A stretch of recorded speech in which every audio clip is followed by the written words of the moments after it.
Hello guys, welcome to trade F and O with Akash. तो आज Nifty की एक्सपायरी थी और एकदम बेकार एक्सपायरी थी।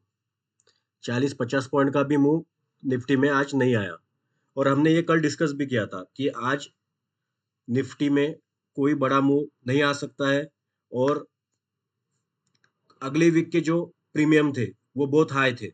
इसकी वजह से ये स्टार्टिंग में डाउन साइड और अपसाइड का थोड़ा मूव आया, उसके बाद पूरी एक्सपायरी साइडवेज हो गई थी। और हमने प्रेडिक्ट किया था कि जो एक्सपायरी होगी वो 24,400 पे ही क्लोज होगी, तो आज वहीं पे क्लोज हुई है। तो एक बार कल हमने क्या डिस्कशन किया था, एक बार वो देख लेते हैं। जो अपना कल के लिए नो ट्रेड जोन रहेगा वो नो ट्रेड जोन रहेगा 24,375 से 425। मतलब ये 50 पॉइंट का जो जोन है ये नो ट्रेड जोन है। यहाँ पे ट्रेड नहीं करना है, यहाँ पे सिर्फ प्रीमियम टिके होगा, क्योंकि यहाँ पे मार्केट कोशिश करेगा कि 400 के प्लस मार्केट क्लोज कर दे। ठीक है। और अगर हम 450। तो ये हमने कल डिस्कस किया था, तो ये हमारा 425 और 375 का जोन था। और देखो, 10 बजे के बाद से मार्केट ने ना 425 ब्रेक किया है, ना 375 ब्रेक किया है। तो इस तरह ये नो ट्रेड जोन हमारे लिए काम करता है, क्योंकि इसमें सिर्फ स्टॉप लॉस जाते हैं, सिर्फ प्रीमियम डीके होता है, लॉस होता है। ठीक है। मार्केट में हम पैसा कब कमाते हैं? जब मूवमेंट आता है। और मूवमेंट जब आएगा ना मार्केट में, तो चार्ट पे वो दिखेगा, प्राइस बढ़ते हुए दिखेगी। तब हम जब ट्रेड करेंगे ना, तो पूरा कैप्चर नहीं कर सकते, पर 40-50-100 पॉइंट तो हम कैप्चर कर सकते हैं। पर सबसे इंपॉर्टेंट जो होता है वो होता है नो ट्रेड जोन। हमको ट्रेड कहाँ पे नहीं करना है। जब पैसा बनेगा तो मार्केट खुद बता देगा, पर जहाँ पे काम नहीं करना है वो हमको पता करना होता है, हमको डिसाइड करना होता है। हमें वो लेवल मार्क करने होते हैं कि ये लेवल पे मुझे काम नहीं करना है। तो मैं हमेशा वीडियो के स्टार्ट में ही आपको कल कहाँ पे काम नहीं करना है वो पहले बताता हूँ, क्योंकि वो सबसे जरूरी होता है। ठीक है। तो आज 10 बजे से तो कुछ भी नहीं हुआ है, कुछ भी नहीं, मतलब 50 पॉइंट का मूव भी नहीं आया है। और कल सेंसेक्स की एक्सपायरी है, तो सेंसेक्स का देख लेते हैं। तो ये सेंसेक्स का चार्ट है। तो ये जो जोन है ये हमारा नो ट्रेड जोन है। ये मैं मार्क कर देता हूँ यहाँ पे, नो ट्रेड जोन। तो यहाँ पे मतलब ये कौन सा हो गया, 80,000 से लेके 80,200 तक। ये 200 पॉइंट में मार्केट कुछ भी नहीं करेगा। सेंसेक्स कल ये 200 पॉइंट में सिर्फ प्रीमियम डिके करेगा, हमारा सिर्फ लॉस होगा। तो ये 200 पॉइंट की रेंज हमको अवॉइड करनी है सेंसेक्स में। और ये जब ब्रेक करेंगी तो 200 पॉइंट का टारगेट आ जाएगा, तो 80,400 तक सेंसेक्स जा सकता है। ठीक है। और नीचे में 80,000 अगर ब्रेक कर देता है तो 79,800, मतलब 200-200 पॉइंट की रेंज है हमारा नो ट्रेड जोन ब्रेक होने के बाद। और कल भी सेंसेक्स 80,000 पे ही एक्सपायरी क्लोज करेगा ऐसा ही लग रहा है, क्योंकि ये भी कुछ नहीं करेगा। क्योंकि अगर हमने प्रीमियम देखे सेंसेक्स के, तो देखो 80,000 का कॉल कल एक्सपायरी और 350 रुपीज का चालू है, और 80,100 का पुट 200 रुपए का चालू है, और कल एक्सपायरी है। तो कल अगर एक्सपायरी होगी तो इतने प्रीमियम, मतलब 80,000 95 पॉइंट ऊपर चालू है, क्लोजिंग आई होगी 60-70 पे, और इसका प्रीमियम चालू है 350। मतलब 200-250 पॉइंट कल प्रीमियम डीके करना है स्टार्टिंग में उनको। तो जैसे आज निफ्टी में ये मूव आया था, स्टार्टिंग में पुट साइड आया शार्प, और फिर कॉल साइड आया। तो ये, सॉरी, तो ये जो मूवमेंट आते हैं ना, तो ये किस लिए आते हैं? प्रीमियम एडजस्ट करने के लिए। तो कल सेंसेक्स में भी स्टार्टिंग में 10-15 मिनट आधे घंटे में यही होगा, और उसके बाद फिर साइडवेज चला जाएगा, ऐसा लग रहा है 80,000 के आसपास। अगर नो ट्रेड जोन ब्रेक होता है तो हमारे ये टारगेट आ जाएंगे। ओके। और फिर निफ्टी का देखते हैं, क्योंकि देखो कल बैंक निफ्टी अवॉइड करना है, क्योंकि बैंक निफ्टी के प्रीमियम बहुत हाई चालू है।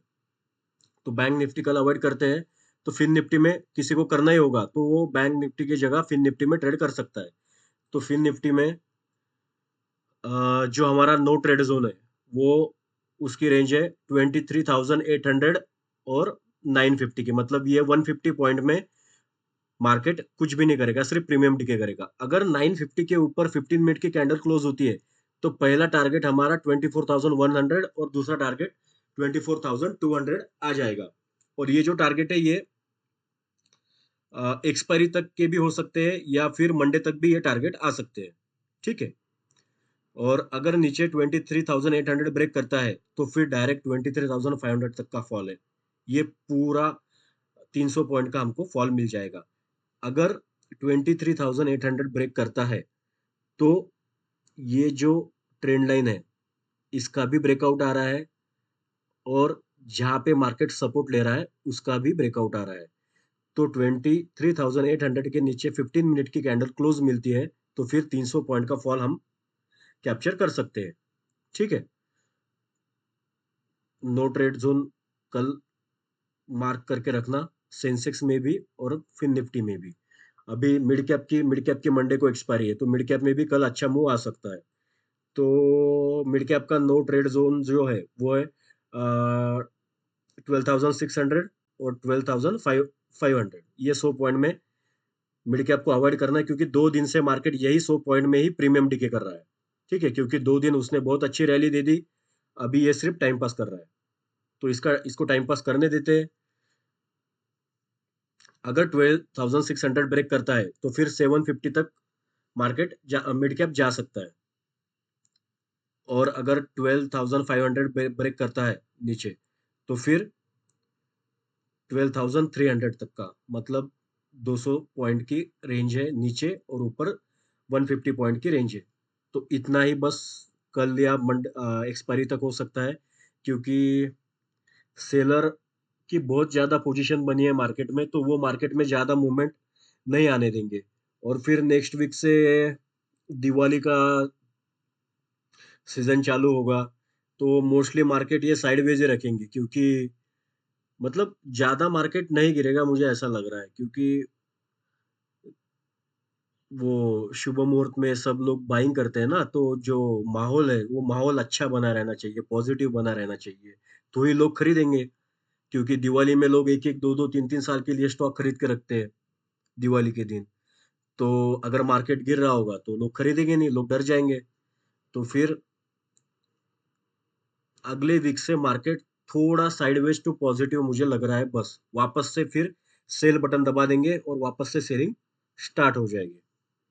तो कल का यही डिस्कशन था। और आज निफ्टी के प्रीमियम मैं दिखाता हूँ आपको, ये देखो।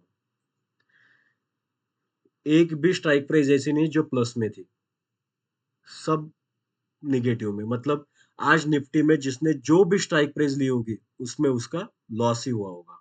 ठीक है? तो कल सेंसेक्स में हमको ये नो ट्रेड जोन याद रखना है। इसके ऊपर या नीचे ही हम ट्रेड करेंगे, नहीं तो सेंसेक्स को कल अवॉइड करेंगे, क्योंकि प्रीमियम बहुत ज्यादा हाई है। 100, 150, 200 पॉइंट का प्रीमियम एक्स्ट्रा चालू है। तो मार्केट को पहले वो डिके करना होगा, उसके बाद ही मार्केट सोचेगा ऊपर या नीचे जाना है। ठीक है?